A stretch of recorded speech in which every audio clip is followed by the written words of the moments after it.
Хай хүүгээ өглөөний юу ч яриад байгаа юм бэ? Хай хүүгээ цэцэрлэгт нүргэж өгье. Өчигдөр хүүгийн цэцэрлэгийн багш бас донготсон.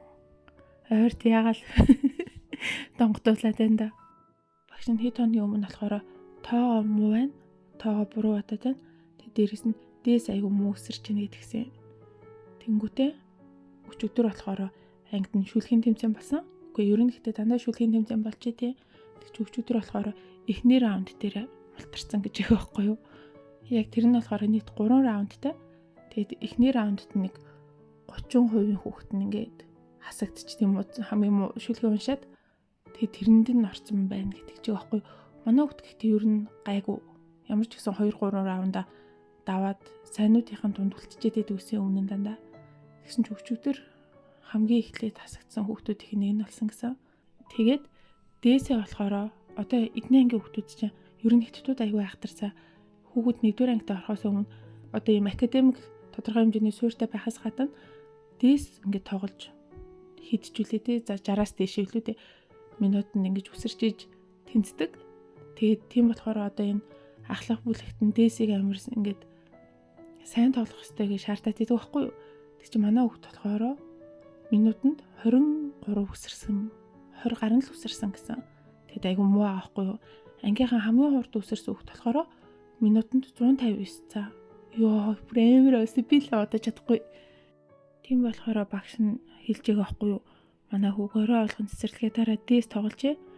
Тэгээд орой олгон 1 минутын дээс тоглож байгаа бичлэгээ багш руу нь хувь чатаар явуулж игнэ. Тэгээд яг энийг 2 сарын турш өдөр болгоно хад руу явуул гэж тэгж байгаа байхгүй юу? Одоо тий эндээс харахаар багш нь бол өөрийнхөө маш сайн гүйцэтгэж байгаа. Өөрөө бол маш сайн хичээж байгаа. Тэнгүүд хүүхэд болохоор багшийн зүгээс хичээж байхад гэр бүлийн зүгээс хичээхгүй болохгүй шүү дээ. Хүүхдэд бол сайн муу гэсэн одоохондоо энэ наснд тэр үнэлгээ өгөх боломжгүй. Тийм болохоор яалтчгүй одоо гэр бүлийн зүгээс тэр тусмаа ээж нь болох би муу байна гэсэн үг л дээ. Тэгээд бас сүүлийн үед хамтдаа ингээд жоох муу үзүүлэлттэй үнэлгээтэй байгаа хүүхдүүдийг харахаар одоо хүүгийн ихэвчлэн сайн найзууд нь байгаа хгүй. Тэгээд хүүхдүүдээрээ холбогдоод ер нь ээж аав нар нь арай жоохон татналчдیں۔ Найзуудын ээж аав нар нь тэгээд харахаар найзуудынхаа аав ээж нар ихэвчлэн за нэг айлзаа аав ээж нь одоо жоохон хөвгшин 40 нилийн гарсан. Гэтэ энэ нас ч хөвшинмжлэлтэй зүгээр 5 настай хүүхдэд бол жоохон хөвшин болчихж байгаа хгүй. Тийм болохоор өрсөлдөөнийг бас арай хүлээж авдаггүй юм шиг хаан. Харин нөгөө нэг гэр бүл нь болохоор аав ээж нь болохоор өөр хотын хүмүүс тэгээд Бээжин дээрж амьдраад ингэж амьдарч байгаагаа за хангалттай сайн байна гэд хүүхдээ нэхийг шатахгүй гэсэн. Тэгэд өөрсдөө болохоор манай гэр бүл ингээд хүүхдээ өмөрөхтэй болохоор за ёстой цэцэрлэгийн ганц гадаад гэр бүл ганц гадаад нь ингээд тэгээд байгаа. Гэтэ яг тийм шалтгаан өөрийгөө өмөрөөд байгаа юм биш л дээ. Гадаад ч байсан дотоод ч байсан 20-ын дотор нэмэхээс хүлдэл бол хаан ч ижилхэн л байгаа. За тэр тусмаа дээс тоглох бол гадаад дотоод нь хамаагүй л байгаа. За тийм болохоор өнөөдөр ер нь сэтгэлээр жоох унчлаа. Гарч найзтайгаа уулзсан сэтгэлээ сэргэе.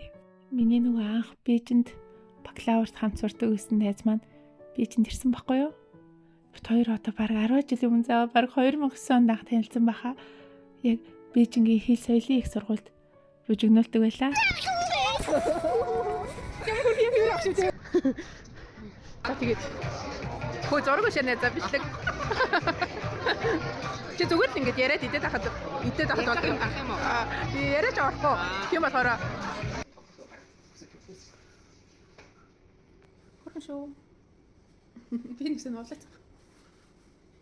Цогцолтой юм ярьсан. Яг шинээр яана. Чи л харьяас яа. Дийшээ болохоор гэдэг тийм ганцны бодвол яаж борж ирсэн. Манай найз хот зөө бэлий аврах юм амтай бичлэг.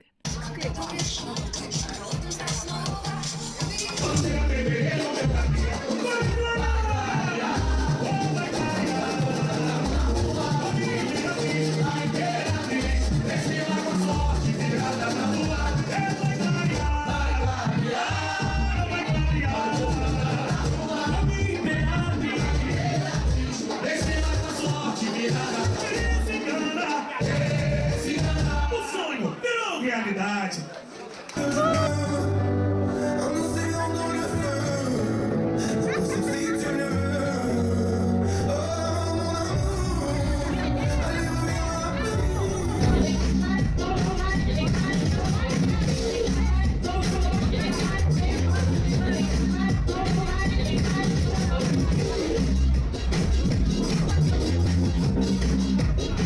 Ёо, одоо л танилцуулъя.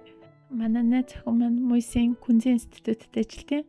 Бээжинд бакалавра төгсчөөд Шандун, Жинанд магистра төгсөд одоо Муйсын хэл шинжилгээний докторант явахгүй юу? Тэгээ докторантууд ингэ шоудад идэм үү гэж юу? За хаяа тэгдэм аа. Тэгж тэр 30 гарсан өхнөд шүү гэж юу? За бай бай.